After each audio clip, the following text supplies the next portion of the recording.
नमस्कार दोस्तों, स्वागत है आपका इस प्लेटफॉर्म पे जिसका नाम है त्रिशांत अकेडमी। दोस्तों, मैं आपका मिश्रा सर लेके आया हूँ आपके लिए वही चैप्टर जो हमने प्रीवियस चैप्टर हमने डिस्कस किया था। दोस्तों, जो हमारा चैप्टर था उसका नाम था सर्कल और मैं आपसे पार्ट 1 डिस्कस कर चुका हूँ। ठीक है, अब बारी है पार्ट 2 की, जिसमें कि हम जो सर्कल चैप्टर है उसके नंबर ऑफ थ्योरम्स जो है 1 से स्टार्ट होके अप्रोक्सीमेटली 8 तक गए हुए हैं। ठीक है, 8 हमारे पास थ्योरम है, वो थ्योरम जिसका हमने जिक्र किया था कि हम पार्ट 2 बनाएंगे। ठीक है, पार्ट 1 में दोस्तों मैंने आपसे जितनी भी बेसिक चीजें थी सर्कल की वो हमने डिस्कस की थी। सर्कल में लाइन कॉर्ड क्या होती है, आर्क क्या होता है और क्या नाम है सेगमेंट्स क्या होते हैं, इनर और आउटर मतलब एक्सटीरियर और इंटीरियर पार्ट हमने डिस्कस किया था, रेडियस डिस्कस किया था, डायमीटर डिस्कस किया था और जो एंगल बन रहा था सेंटर से रिलेटेड वो हमने डिस्कस किया था। दोस्तों, आज हम उन्हीं से रिलेटेड मतलब उन्हीं बेसिक चीजों का यूज करते हुए आज हम थ्योरम्स में बढ़ेंगे कि सर्कल के थ्योरम्स में क्या क्या होता है। दोस्तों, पहले मैं आपको बता दूं कि जो थ्योरम्स होती हैं उनका बहुत इंपॉर्टेंट रोल होता है हमारे किसी भी चैप्टर में। कोई सा भी चैप्टर हो उसमें थ्योरम्स का बहुत इंपॉर्टेंट रोल होता है। वो क्या कि इन्हीं थ्योरम के माध्यम से हम जितने भी क्वेश्चंस होते हैं हमारे एक्सरसाइज जो होती हैं, एक्सरसाइज जो भी आपका चैप्टर होगा 7 होगा तो 7.1 2 जितनी भी एक्सरसाइजेस होती हैं उनमें जो क्वेश्चंस आते हैं वो इन्हीं थ्योरम के बेसिस से सॉल्व होता है। ठीक है, तो दोस्तों वीडियो स्टार्ट करने से पहले मेरी आपसे रिक्वेस्ट है कि जितने भी न्यू लर्नर्स हैं प्लीज नोटिफिकेशन और सब्सक्रिप्शन आइकन को जरूर प्रेस कीजिए और साथ में ही अगर मेरा वीडियो पसंद आया लास्ट में तो एक लाइक जरूर दीजिए। चलिए दोस्तों, वीडियो को स्टार्ट करते हैं। देखिए दोस्तों, सबसे पहली चीजें क्या है कि जब हम थ्योरम 1 2 3 सीक्वेंस वाइज बढ़ते रहेंगे तो उसमें क्या है कि एक थ्योरम में हम बताएंगे क्या थ्योरम है और जो सेकंड थ्योरम होगी वो उसका क्या होगी, रिवर्स होगी। मींस दैट कि जब मैं कहूंगा कि ए से हम बी मूव कर दिए तो उसका रिवर्स क्या होगा, हम बी से वापस ए मूव कर ली। ऐसे थ्योरम्स में होता है कि कन्वर्जन इज आल्सो ट्रू। ठीक है, थ्योरम से कहती है कि अगर ये सिद्ध है तो इसका उल्टा भी सिद्ध होगा। ठीक है, चलिए स्टार्ट करते हैं। दोस्तों, जो हमारी पहली थ्योरम है, अगर मैं इसको पहली थ्योरम बोलूं तो जो हमारी पहली थ्योरम वो क्या कहती है कि कोई एक सर्कल है। ठीक है, ये सेंटर पॉइंट है।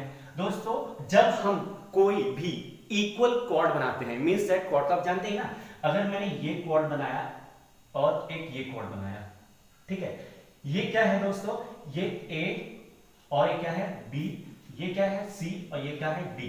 दोस्तों, हमारा कॉर्ड है हमारे पास ए बी और सी डी। दोस्तों, यहां पे गिवन है हमको, क्या गिवन है, ये हमको गिवन है कि ए बी जो है वो इक्वल है सी डी के और ये कॉर्ड है। ठीक है दोस्तों, थ्योरम क्या कहती है कि if any two equal cord join with the centre, equal cord को हमने ज्वाइन कर दिया सेंटर से, तो वो जो एंगल बनाते हैं वो एंगल क्या होता है, इक्वल होता है। ठीक है, अब देखिए कैसे। दोस्तों, ये देखिए, अगर मैं इसको ज्वाइन करता हूं सेंटर से, यहां से इसको मैंने ज्वाइन कर दिया सेंटर से। दोस्तों, ये जो एंगल बन रहा है ये angle A O B equal होता है एंगल सी ओ डी के।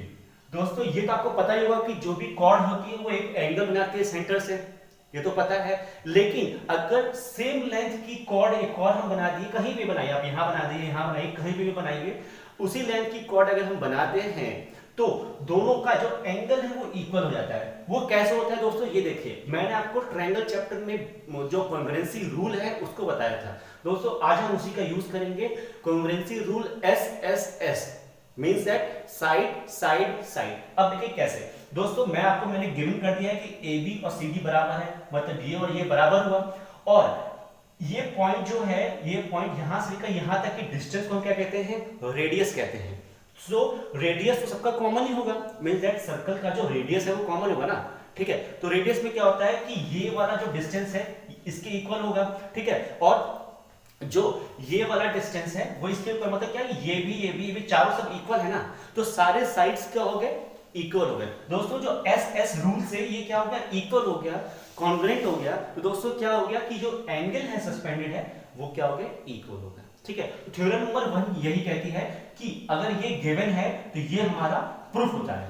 अब दोस्तों, इसका थ्योरम नंबर जब हम 2 की बात करते हैं, दोस्तों यहां पे ये चीज पलट जाती है। मींस दैट कि ये जो गिवन चीज है ना, ये गिवन चीज पलट जाती है। मींस दैट अब हमें क्या होता है, गिवन ये होता है, ये angle AOB, means that theorem 2 ये कहती है कि if any two chords making equal angle containing the centre if any two chords making equal angle including the center of taking the center, then the chord must be equal. समझ में आया? जब भी कोई दो कॉर्ड एंगल बना रही है सेंटर को लेके, तो उनकी जो लेंथ होगी वो इक्वल होगी। इसका कन्वर्जन है, ठीक है, समझ में आया? मतलब स्टेप जो थ्योरम 1 का कन्वर्जन है थ्योरम नंबर 2। इक्वल एंगल बना रही है तो उनकी जो लेंथ होगी वो इक्वल होगी, ठीक है, ये उसका रिवर्स है। अब दोस्तों बात करते हैं थ्योरम नंबर 3 की। दोस्तों थ्योरम नंबर 3 देखिए क्या है। थ्योरम थोड़ी सी बड़ी है इसलिए मैं थोड़ा जल्दी कर रहा हूं, ठीक है। 8 थ्योरम है, हमें सारी चीजें कवर करनी है, समझाना भी है इसीलिए, ठीक है। देखिए थ्योरम नंबर 2 क्या कहती है कि अगर हमारा कोई सर्कल है, ठीक है, ये हमने सेंटर पॉइंट ले लिया O। थ्योरम नंबर 2 ये कहती है कि हमारा कोई भी एक कॉर्ड है जिसका नाम है A और B। थ्योरम नंबर 2 ये कहती है कि if any perpendicular drawn on the chord, ध्यान सुनिए, if any perpendicular drawn on the chord, then the perpendicular bisect the chord in equal length। समझ में आया? मीन्स दैट कि अगर कोई भी परपेंडिकुलर हम कॉर्ड पे ड्रॉन कर रहे हैं तो इस कॉर्ड को वो दो इक्वल हिस्से में डिवाइड कर देगा। मीन्स दैट कि अगर मैं इसको परपेंडिकुलर ड्रॉ करता हूं, ये देखिए परपेंडिकुलर ड्रॉ किया, तो इसको अगर मैं ज्वाइन कर दूं तो ये क्या होगा, ये तो बनाएगा 90 डिग्री, ये तो पता ही हो आपको, ठीक है। और ये जो लेंथ है, ये लेंथ इक्वल हो जाएगी, ठीक है। तो अगर मैं इसको यहां से ज्वाइन कर दूं तो दोस्तों ये बताएगा कि देखिए फिर से हमारा वही ट्रायंगल बना, ट्रायंगल AO, और इसका नाम दे दूं मैं कुछ D दे देता हूं, AOD, और ट्रायंगल BOD। दोस्तों इसमें भी देखिए वही कॉन्ग्रुएंसी रूल लग रही है। कैसे? ये देखिए AO और BO रेडियस है, ये तो पता है इक्वल होगा। दोस्तों ये देखिए कि ये जो आर्म है, ये जो हिस्सा है OD वाला, जो OD वाला हिस्सा है वो क्या है, कॉमन है दोनों ट्रायंगल्स में, तो वो दोनों इक्वल हो गए, इक्वल लेंथ का है। और दोस्तों ये 90 डिग्री बना रहा है, मतलब क्या, SA और S रूल से ये क्या हो गया, कॉन्ग्रुएंट हो गए, ठीक है। SAS रूल से दोनों क्या हो गए, ट्रायंगल कॉन्ग्रुएंट हो गए। तो इट मींस दैट हम कह सकते हैं कि अगर ये दोनों ट्रायंगल आपस में कॉन्ग्रुएंट हैं तो जो AD की जो लेंथ है वो इक्वल हो जाएगी DB के, ठीक है। ये हमारा प्रूफ हो गया। देखा कितनी आसानी से हमने, अगर हमको SAS रूल का कॉन्ग्रुएंट रूल पता है तो हम आसानी से कोई भी थ्योरम को प्रूफ कर सकते हैं, ठीक है। दोस्तों अब इसका हम रिवर्स की बात करें, मतलब क्या कि यहां पे अगर मैं 2 की जगह मैं 3 कर दूं, थ्योरम नंबर 3, आप देखते हो कितना आसान है। किसी एक चीज को पकड़ ली उसकी रिवर्स दूसरा थ्योरम, फिर एक चीज को पकड़ ली उसका रिवर्स तीसरा थ्योरम, ठीक है। तो थ्योरम नंबर 3 मतलब ये तो 3 है, ये वाले 3 है। अब 4 क्या होगा, ठीक है। थ्योरम नंबर 4 ये कहता है कि इसका अपोजिट कर दीजिए, means that if any chord, अगर किसी भी कॉर्ड को हमने बाइसेक्ट किया है, अगर किसी भी कॉर्ड को हमने बाइसेक्ट किया है तो वो जो एंगल तो बनाएगा, उसके साथ इसकी लेंथ क्या होगी, इक्वल होगी। इसमें कहा था, अभी मैं इसका रिवर्स बोल रहा हूं कि अगर कोई कॉर्ड बाइसेक्टेड है और इक्वल लेंथ की है तो वो परपेंडिकुलर होगी टुवर्ड्स द सेंटर, मतलब सेंटर से वो क्या होगी, परपेंडिकुलर होगी, ठीक है। जो जहां से बाइसेक्ट किया है सेंटर से क्या होगी, वो परपेंडिकुलर होगी, ठीक है। इसका रिवर्स है दोस्तों। अब हम बात करते हैं थ्योरम नंबर 5 की। दोस्तों थ्योरम नंबर 5 लिटिल बिट थोड़ा सा डिफरेंट है इन सब चीजों से, ठीक है। थ्योरम नंबर 5 क्या कहती है, देखिए मतलब है तो इजी है लेकिन इससे थोड़ा सा लिटिल बिट डिफरेंट है। थ्योरम नंबर 5 ये कहती है कि किसी भी 3 नॉन कोलिनियर पॉइंट्स को, नॉन कोलिनियर पॉइंट्स क्या कहते हैं कि एक मतलब बाउंड्री पे ही है तो वो कोलिनियर हो गए, और नॉन कोलिनियर मतलब कि एक लाइन पे नहीं है, मतलब इररेगुलर है, कोई यहाँ है, कोई यहाँ है, कोई वहां है, मतलब अलग अलग जगह पे है, ठीक है। तो थ्योरम नंबर 5 ये कहती है कि किसी भी 3 नॉन कोलिनियर पॉइंट को अगर हम मतलब एक ड्रॉ करते हैं, मींस दैट कि छोड़िए मैं आपको वहां से बताता हूं, ये देखिए किसी भी 3 नॉन कोलिनियर पॉइंट हम लेते हैं, ठीक है। हमने एक यहां ले लिया, हमने एक यहां ले लिया और हमने एक यहां ले लिया, तो थ्योरम नंबर 5 क्या कहती है, किसी भी 3 नॉन कोलिनियर पॉइंट्स को अगर हम ज्वाइन करते हैं, जोड़ते हैं, तो वो क्या बनाता है, सर्कल बनाता है, ठीक है। अब देखिए मैं इसको ज्वाइन कर रहा हूं, ये देखिए सर्कल बना कि नहीं बना, ठीक है, सर्कल बन गया ना। थोड़ा सा कंपास नहीं मेरे पास, लेकिन ये सर्कल बन जाता है, ठीक है। आप देख सकते हैं कि 3 नॉन कोलिनियर पॉइंट हमारा है, ये A है, ये B है और ये C है। ठीक है, 3 नॉन कोलिनियर पॉइंट लिए, उसको ज्वाइन किया तो क्या बन गया, वो एक सर्कल बन गया। ये बस छोटा सा, इसकी कोई वो नहीं है, डेरिवेशन नहीं है, बस ये स्टेटमेंट है इसका। ठीक है, और अगर मैं इसके क्या बोलते हैं नेक्स्ट थ्योरम की बात करूं तो दोस्तों नेक्स्ट थ्योरम थोड़ी सी अलग है, इससे भी अलग है। देखिए क्या है थ्योरम नंबर, बात आती है थ्योरम नंबर 6 की। ठीक है, ये देखिए 6 की दोस्तों, थ्योरम नंबर 6 ये कहती है कि किसी भी सर्कल में हमारा जो कॉर्ड है, किसी भी सर्कल में हमारी जो कॉर्ड है वो क्या है, जैसे मान लीजिए एक कॉर्ड ये हो गई, एक कॉर्ड ये हो गई। ठीक है, अब O माने सेंटर, इसका नाम ले लिया A, B और इसका नाम ले लिया C और D। दोस्तों थ्योरम नंबर 6 हमारा ये कहती है कि any two equal cord of a length, अगर दो कोई इक्वल कॉर्ड है, ये भी इक्वल है इसके, मतलब गिवन हमको क्या है कि AB इक्वल है CD के, दो इक्वल कॉर्ड हैं, तो दोस्तों ये दोनों कॉर्ड जो होंगी वो इक्वल डिस्टेंस पे होंगी सेंटर से।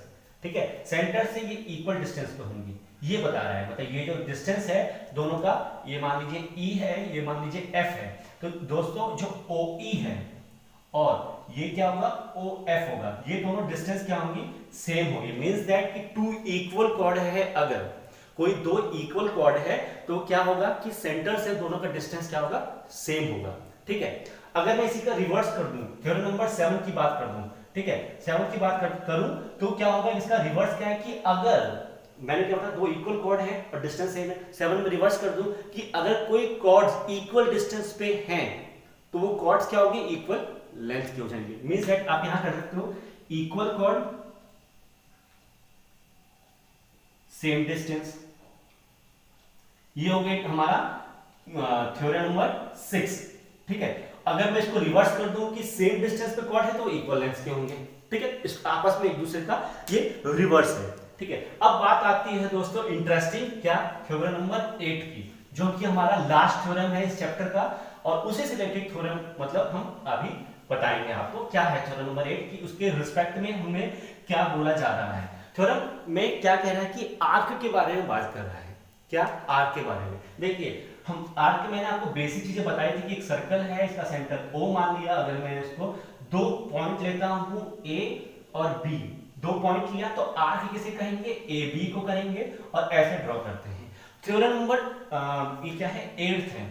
थ्योरम नंबर 8 क्या कहती है कि अगर कोई आर्क हम लेते हैं, ठीक है, कोई आर्क लिया हमने AB, तो वो सेंटर से सर्टेन एंगल बनाएगा, ये तो पता है आपको, ये सेंटर से सर्टेन एंगल बनाया।